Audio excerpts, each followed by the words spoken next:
the first thing that DOGE is doing is it's saying, okay, the old tools that we needed to run things in the unipolar empire are no longer needed.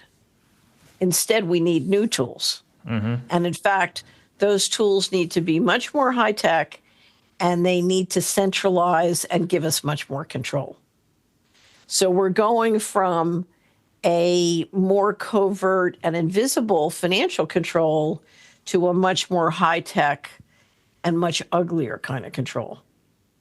So when you listen to DOGE, they're talking about, aren't we once wonderful? We're canceling the old corruption. If you look at what they and the administration are doing to build the tools of the new corruption, I'll take the old corruption any day of the week. And I hated the old corruption. I hated the old corruption. Okay. I think we all did, yeah. So we're going from old tools to new tools. And there's a wonderful commentator. His name is Brian Berlatek, I think is how you pronounce it. Oh, and he just did with a sword, right? Yeah, with a sword. He just did a wonderful video on old tools, new tools. Exactly. And he just nails it. He just really nails it. It's very good. Anyway, so when you look at the new tools, there are two things you need to remember. One is our biggest sign of corruption over the last 3 decades in America is the fact that since 1998, we have failed to obey the financial management laws. So America's been operated financially way outside of the law.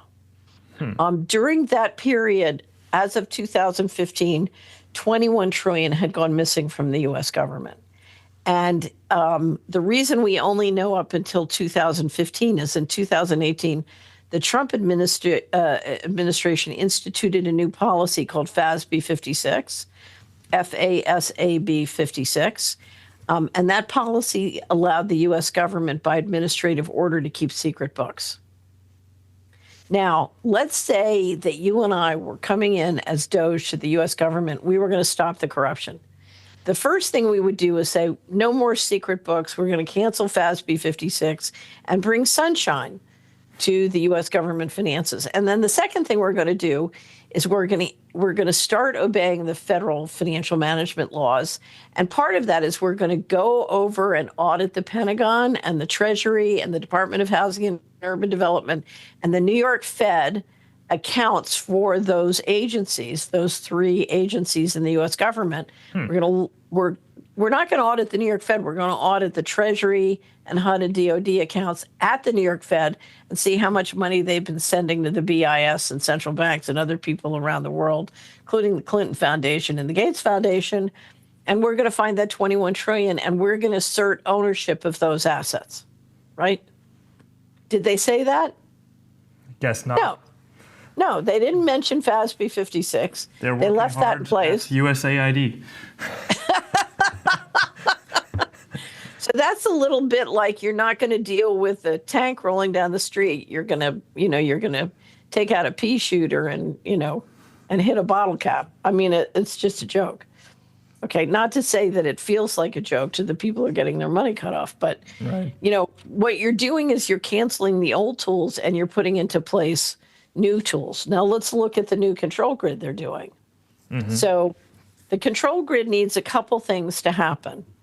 The first thing it needs is a digital ID, and we're seeing enormous pressure at the federal and state level to push digital IDs, okay?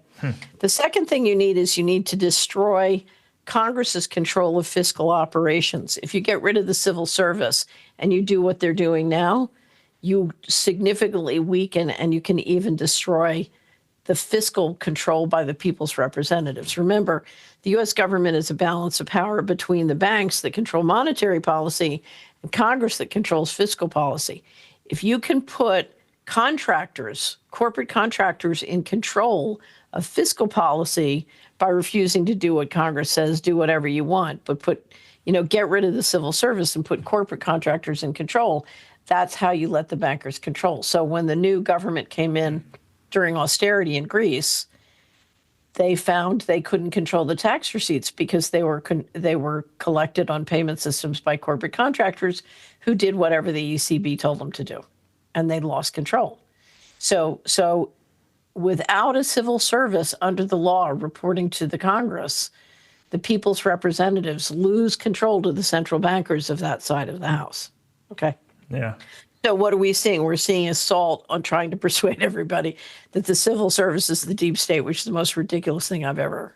I mean, that's like, me telling you that your child runs your household and you and your wife can't do anything because he can boss you around all day long. It's ridiculous.